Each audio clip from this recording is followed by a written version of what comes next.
Сүүлийн үед бугын сүрэг Улаанбаатар хот руу ихээр орж ирж байна гэх дүрс бичлэг зураг бүхий мэдээлэл захим сүлжээнд ихээр гарах болсон. Тэгвэл бид уг асуудлыг сурвалжлахаар Богдхан уулын хүрхрээ аман дээр ирээд байна. Богдхан уулыг туруудан хөвгтөн амьтан амьдрахаа таатай орчин хэмээн үздэг байна. Энэ чудгаараа ан амьтад өсөн нэмэгцээр байгаажээ. Хамгийн сүүлд хийгдсэн судалгаагаар Устайн байгалийн цогцлбор газар Богдхан уул, Хөгөн хан уул зэрэг газруудаар 4000 гаруй буг байна гэж тоологдсон байна.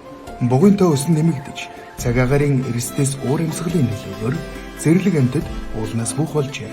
Богдуулын хувьд гэхээр энэ жил цас их орсон байна. Үйлжилт хүндэрсэн учраас зэрлэг амьтад бор гөрөөс буг уулын бил рүү орж ирэх, тэр дундаа суурьшлийн бүс рүү орж ирэх үзэгдэл, сүргэлэн орж ирэх үзэгдэл сүүлийн үед ихээр ажиглагдаад байна л да. Буг сүргэлэн ихээр одоо суурьшлийн бүс рүү уулын бил рүү орж ирж байгаа болохоор эрсдэлний үе юм бэ гэхээр төмөр зам бол авцамд дайрагдах, бэртэх, цэрлэгсэн нохоод, бариулах, шархтах дээрэс нь стандартын бус үзүүртэй хашаанд сүлбүүлэх, авчуулагдах зэрэг одоо эрсдлүүд, хүндрэлүүд их гарч байна. Богдуулаар аялж байгаа, алхаж байгаа, чөлөө цагаа өнгөрөөж байгаа иргэд бугтаа таарад зураг хүргээд аруулах ч юм уу, эсвэл карманаас чихэр боо энтер гаргаж өгч байгаа тохиолдлууд дүрс бичлэгүүд сүүлийн үед сошиалд их яваад байгаа.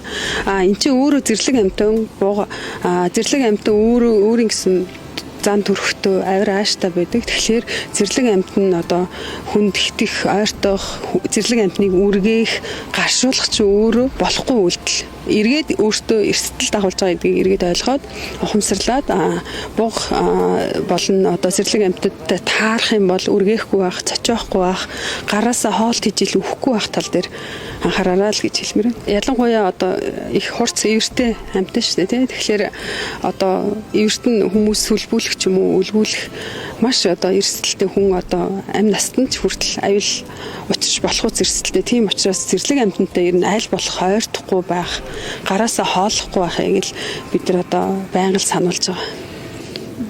Ер нь одоо Богдуулын захиргааны хувьд одоо бугын сүргийг хамгаалахын тоо толгойг нэмэгдүүлэх чиглэлээр ямар ажил арга хэмжээ авч ажиллаж байгаа гэдэг мэдээлэл өгөөч.